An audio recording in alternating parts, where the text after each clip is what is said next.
The night sky over the Philippines was red and black, a pulse of thunder rolling over the sea. It was 1944, and an American patrol boat drifted close to the shoreline, engines humming low. The crew thought the flashes on the horizon were lightning, until the ocean itself began to burn. The first bomb hit the water 30 yards away. It didn't sink. It burst open, scattering a thick, shimmering liquid that floated instead of sinking. Then, impossibly, it ignited. Flames crawled across the waves. The fire clung to the surface, crawling like a living thing. The sailors shouted, pointing into the darkness, "It's burning on the damn water!" Every instinct in them said this couldn't happen. Fire dies in water. That's how nature works. But nature had just been rewritten. The liquid didn't drift apart. It thickened, bubbled, and spread faster with every wave that touched it. The air filled with a sweet chemical stench. The color wasn't the red of gasoline. It was deeper, alive, feeding on something invisible. A sailor fired a machine gun at the blaze in panic, bullets vanishing into the glow. The ocean was no longer safe. Above, the plane that had dropped the canisters turned toward the clouds, leaving behind a trail of smoke and disbelief. The weapon had no name yet. To the men who witnessed it, it felt like witchcraft disguised as science. By morning, word spread across the fleet. The Americans had built a new kind of fire, one that refused to die, one that burned on water, one that followed the rules of chemistry written by a man everyone in Washington now called the Mad Chemist. His name was Fieser. His creation would change the face of war and the moral temperature of humanity itself. For centuries, humans believed one simple truth, that water defeats fire. It was the first law every civilization learned, the boundary between safety and destruction. Pour water on flames and they die. That's how the world was supposed to work. But war, as it always does, had other plans. When Allied troops in the Pacific first heard rumors of a new fuel that could burn across ponds, rivers, even the ocean, they dismissed it as madness. "No chemical can outfight the sea," one Navy engineer said. "Physics doesn't negotiate." Yet in late 1942, behind the quiet red brick walls of Harvard University, a team of chemists was doing exactly that. The project was buried under the code name Harvard Group 13. Funded by the Office of Scientific Research and Development, its mission wasn't to make fire. It was to make fire controllable. To build an incendiary that could stick, last, and spread anywhere. Gasoline burned too fast. Phosphorus was unstable. What the Army needed was something that combined both, a weapon that could be stored, shipped, and unleashed like a liquid storm. The man chosen to create it was Dr. Fieser, brilliant, impatient, and utterly fearless with chemistry. He'd already built synthetic vitamin K explosives and smoke bombs. But what he wanted now was something bigger. He wanted to bend fire itself. When he first heard the military's requirements, a fuel that could cling to wet surfaces and resist water, he didn't laugh. He simply said, "Then we make water part of the fire." That sentence terrified his colleagues. To many, Fieser's experiments bordered on obsession. He mixed soap-like compounds into gasoline, melted aluminum powders into the blend, stirred it by hand. Every test ended in chaos. Splashes, burns, explosions. And every time he smiled, scribbling in his notebook. Viscosity increasing, adhesion promising. To the outside world, it looked like insanity. But he was chasing something precise. A chemical reaction that could trap oxygen inside its own body, allowing flame to live where it shouldn't. The myth that water kills fire would die quietly in a Harvard basement in 1942, drowned not by reason, but by invention. And when the first test succeeded, Fieser didn't cheer. He just said, "Now let's see if the world can handle it." By 1942, the Second World War had turned into a contest of laboratories as much as armies. The Allies needed more than courage. They needed chemistry, physics, and mathematics to outthink the enemy's machines. Behind the front lines, professors became weapons manufacturers, and classrooms turned into assembly lines for destruction. In Cambridge, Massachusetts, Harvard University was no longer a school. It was a battlefield of formulas. The U.S. government's Office of Scientific Research and Development had quietly transformed its chemistry department into a weapons lab.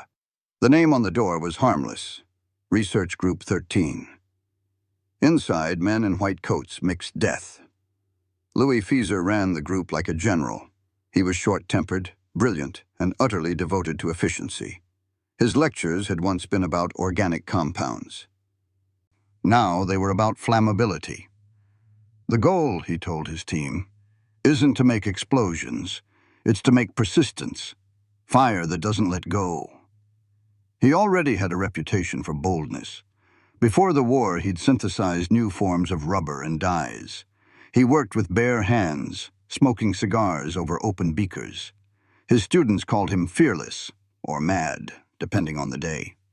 When the Army Chemical Corps approached him with a request for a new incendiary, they wanted something stronger than gasoline, but cheaper than phosphorus.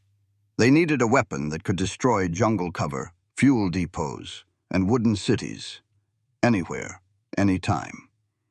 Fieser listened, then asked one question. "Does it need to go out?" The officer hesitated. "Preferably not." That was enough. The first experiments were crude. Gasoline mixed with aluminum naphthenate, thickened by soap. Most attempts failed. The fuel burned unevenly, separated into puddles, or exploded outright.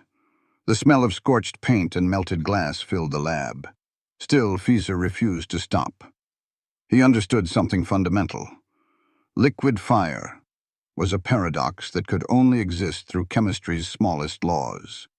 If he could alter surface tension, make the molecules grip instead of run, he could teach fire to cling. Weeks turned into months. Harvard's campus echoed with the sound of explosions muffled by snow. Students complained about the smell drifting through lecture halls. The dean pretended not to notice. War excused everything. Then, in early 1943, Fieser walked into his lab holding a beaker filled with a reddish gel. Sticky, slow-moving, dense. He poured a drop onto a concrete floor and struck a match. The flame hissed, then erupted, crawling instead of flickering. He smiled. "Gentlemen," he said, "we've made something that shouldn't exist." In that moment, the line between science and sorcery disappeared. The world's most civilized university had just given birth to the most uncivilized weapon of the war. Every invention can be measured, even the ones that terrify their makers. In the notebooks of Louis Fieser, the birth of a new kind of fire was recorded not in words of awe, but in the cold language of chemistry: ratios, temperature points, viscosity. The data read like prophecy. Regular gasoline burned at roughly 500 degrees Celsius and lasted no more than 20 seconds on open ground. Too thin, too volatile. It flashed, then died. Soldiers called it fast fire. Fieser's new mixture was slower, heavier. A sticky gel made from aluminum salts of naphthenic and palmitic acids blended into aviation gasoline. The name came from those very ingredients: naphthe and palmitate.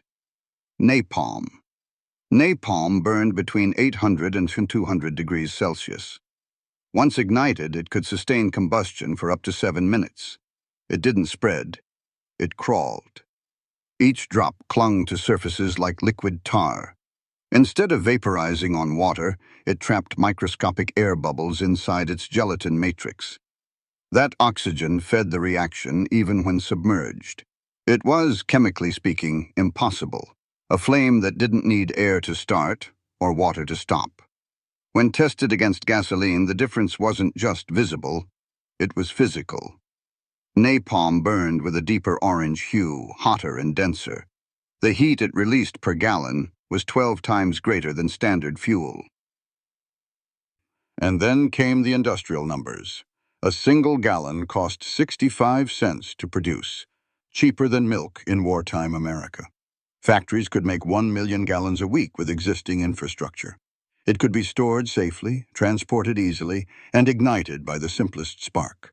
For the army, it was perfect. For the chemists, it was unstoppable. During field demonstrations, military observers watched in silence as Fieser's mixture burned on puddles of water and even wet sand.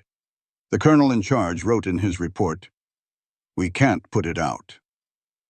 That phrase, "we can't put it out," became both a triumph and a curse.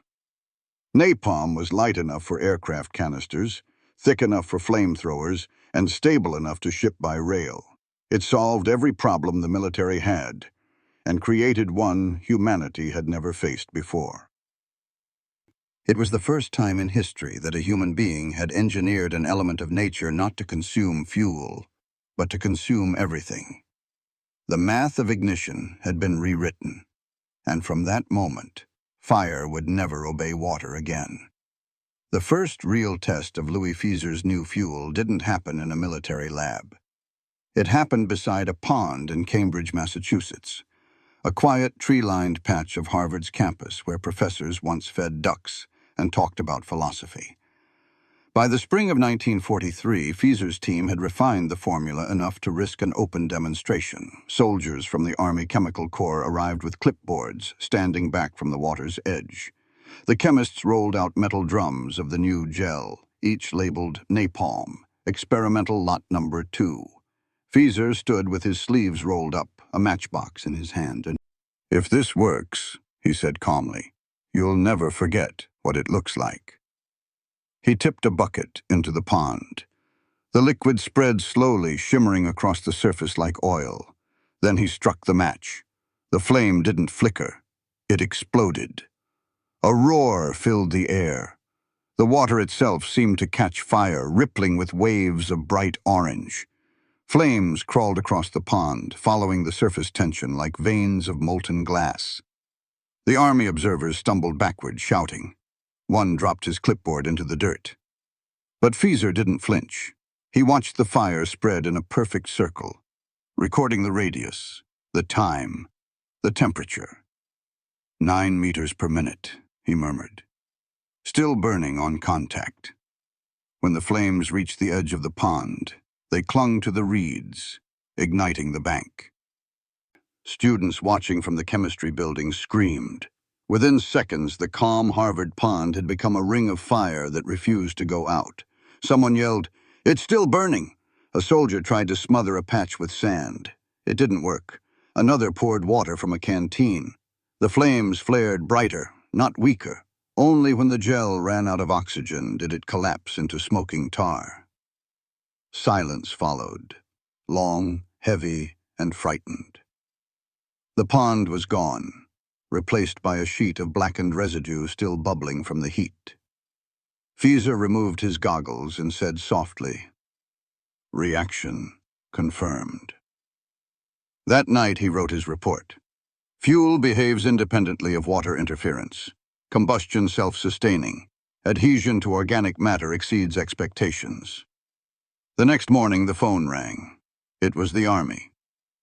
"You've built something we can't put out," the voice said. "How soon can we make more?" From that day, Harvard's chemistry building stopped being a campus landmark. It became the birthplace of a weapon that ignored nature. And in the eyes of the military, Louis Fieser had done something greater than invention. He had manufactured control. The fire he created no longer belonged to the world of physics. It belonged to war. The experiment at the pond should have ended as a scientific curiosity, a terrifying proof of concept, then forgotten. Instead, it triggered an industrial chain reaction.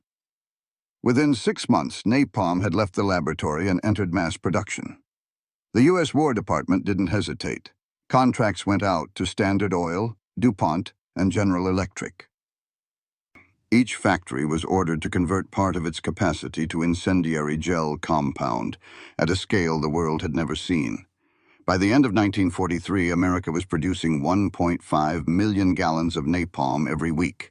The logistics were staggering. Rail cars filled with drums of the thick reddish fuel rolled out of refineries in New Jersey, Ohio, and Louisiana. From there, the mixture was pumped into flamethrowers, firebombs, and portable tanks for the Pacific Campaign. What began as chemistry became industry, and what industry produces, war consumes. The math of destruction was simple. A single 165-gallon canister could ignite an area the size of a football field. One B-29 bomber could carry 37 of them. A full air raid could lay down a sea of fire 10 square miles wide. Soldiers were trained to use napalm as a tool, not a terror. Clear jungle cover, eliminate bunkers, burn fuel depots. The manuals used clean words. The reality was chaos made efficient. In tropical climates, rain couldn't kill it. In the Pacific's humidity, the gel burned even hotter. The water vapor actually helped it spread. Engineers tweaked the formula for climate, density, and altitude. Each adjustment made the fuel more obedient to command, less forgiving to the enemy. By 1944, fire had become a military instrument, not a byproduct. The line between weapon and element was gone. In the reports sent to Washington, the phrasing was clinical. Field results exceed expectations, adherence stable, suppression minimal. In truth, the tests had revealed something deeper, that war had discovered its perfect servant. Fire no longer cared about weather, distance, or mercy. It only cared about fuel. Louis Fieser had built the most efficient incendiary ever made, and he couldn't unmake it. Iwo Jima, February 1945. The island smelled of sulfur and salt, and 1,000 burned things. Marines moved like shadows between blackened ridges, listening for the cough of rifles and the whisper of tunnels. The Japanese defenders had learned to live under the ground, networks of caves and bunkers carved into volcanic rock, connected by narrow passages and trapdoors. Bullets could kill a man. They could not find him in the dark. Enter the flamethrower team. 2 men, a fuel tank, a lance, and a short list of orders. Behind them marched engineers and demolition squads. When the lance coughed, it did not spit a quick flame. It poured a thick, blistering river that clung to rock and flesh alike. The napalm mixture stuck to the mouths of tunnels, sealing them, frying the oxygen out of cavities, turning hidden positions into ovens. On Hill 382, the effect was immediate. A squad of Marines trained their flamethrowers at a bunker entrance and watched the doorway melt into orange. Men who had been sniping from inside never came back out. The blast wave carried the heat through passages. The fire chased the defenders into corners where air itself became enemy. For the assaulting infantry, napalm did something simple and terrifying. It made the concealed visible, and the invisible survivable no more. Marine officers later described the sound as a living thing, an animal breathing, then gagging, then dying. Napalm didn't just burn, it announced itself. The flame revealed tunnel systems by the way smoke and heat spilled from vents and fissures. Engineers followed the heat, collapsed roofs and cleared chambers with grenades and wire cutters. Commanders who had once relied on coordinated artillery lift and infantry probes now found a blunt new tool. Napalm allowed assaults on fixed, fortified positions without the days-long preparatory bombardments that gave defenders time to move supplies or civilians. It shortened sieges and reduced exposure for assault troops, at the cost of turning landscapes into scorched maps. On one night at Iwo Jima, a single napalm-assisted push tore a defensive line that had resisted conventional bombardment for weeks. The operation claimed dozens of Japanese strongpoints in hours. Marines wrote in letters home that the flame ate the island, that entire ridgelines glowed like forges. They acknowledged, too, the hush that followed. No song, as only the heavy breathing of men who had seen what the fuel did to living things. Napalm changed tactical calculus. A bunker that required a platoon and a day to clear before could be neutralized by a single flamethrower team supported by a squad of infantry within an hour. The tempo of attack sped up. The cost in time and exposed manpower fell. In tactical after-action reports, commanders marked efficiency in crisp statistics, reduced casualties, faster objective times. But those numbers hid human detail, the burned roofs and the way smoke clung to newly cut victory. For the men on the ground, napalm was a tool that saved comrades and took enemies in a way nothing else could. For those who studied the battle maps later, it was a moment when chemistry overruled geography. Fire that once obeyed rivers and rain now obeyed orders. And battlefield geometry was rewritten accordingly. Tokyo, March 9, 1945. Midnight. The sky trembled with the steady drone of engines. 334 B-29 bombers climbing through darkness toward the most crowded city on Earth.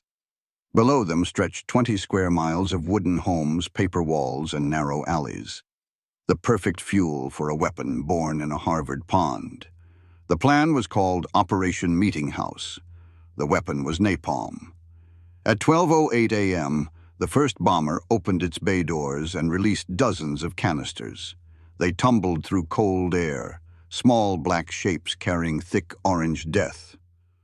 When they hit, they didn't explode like conventional bombs. They burst open, splattering the streets with sticky fire that clung to roofs, walls, and skin. The first fires merged into a sheet. Then the sheet became a storm. Within minutes, entire neighborhoods disappeared into a vortex of heat so intense that asphalt ran like syrup and metal bent like wax. Wind born of fire howled through Tokyo's narrow streets, sucking in oxygen and feeding the flames until they formed their own weather. Witnesses later called it a fire tornado. Survivors said the air burned before the flames touched them.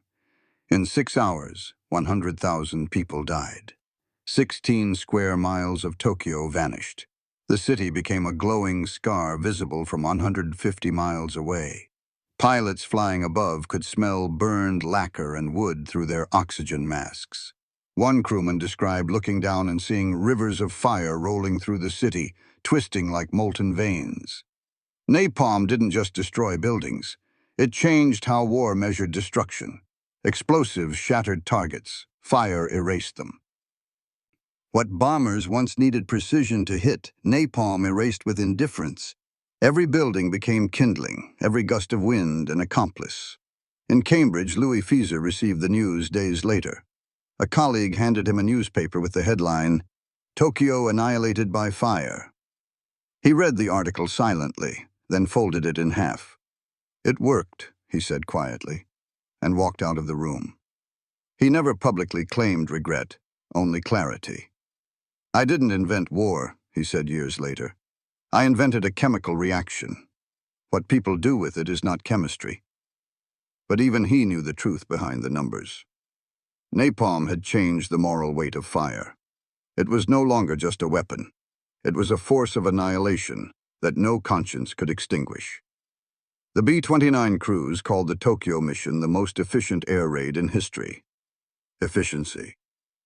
That was the word the reports used, the same word used in Fieser's lab. The chemistry had remained perfect. Humanity had not. Louis Fieser never stood trial, never faced protest during the war, and never doubted the precision of his work. To him, napalm was chemistry, not morality. "A reaction doesn't choose its target," he once said. "It just follows the equation." History, however, rarely follows equations. By the time peace came in 1945, Fieser's formula had spread from Harvard to every continent. Factories in Europe, Asia, and America were producing variations of his mixture. In the Pacific, the U.S. called it liberation fire. In Korea and Vietnam, decades later, others would call it by a different name, hell. He lived long enough to see protesters carrying signs with his invention's name written in ash. When students asked if he regretted it, he told them, "It was a good weapon." He never apologized because in his mind, he had done his job correctly. Fire obeyed him. The world's reaction did not. Napalm burned at over 1,000 degrees, but its real heat lay in what it revealed about humanity. It proved that once science gives war a new tool, conscience arrives too late. The same intellect that cures diseases can ignite cities. The same discipline that discovers truth can erase it. In the post-war years, Fieser published textbooks, won awards, and never mentioned the word napalm again. But those who knew him said sometimes he paused in the middle of a lecture, staring at the flame of his lighter too long before closing it. He had built a fire that refused to die, even inside him. When he died in 1977, obituaries praised his brilliance and noted his controversial wartime contributions. None of them used the word mad. But the world still did. Because Louis Fieser had achieved what alchemists once dreamed of, a flame that defied water, a fuel that outlived morality. He proved that science could conquer nature, and that man could lose himself in the victory. Louis Fieser's fire never went out. It lived in jungles, in cities, in the memories of those who saw it crawl across water and flesh alike. He left behind no apology, only a formula, one that still sits in textbooks, stripped of its history, clean and neutral on the page. But every equation hides a shadow. Fieser had shown the world that invention doesn't ask for permission. It only asks if it works. In war, that's enough. The chemist who built fire that burned underwater never stood before any tribunal because his weapon won. Victory, as always, forgave the means. Yet long after the medals and the factories vanished, his flame kept teaching the same lesson, that brilliance without conscience burns longer than napalm ever could.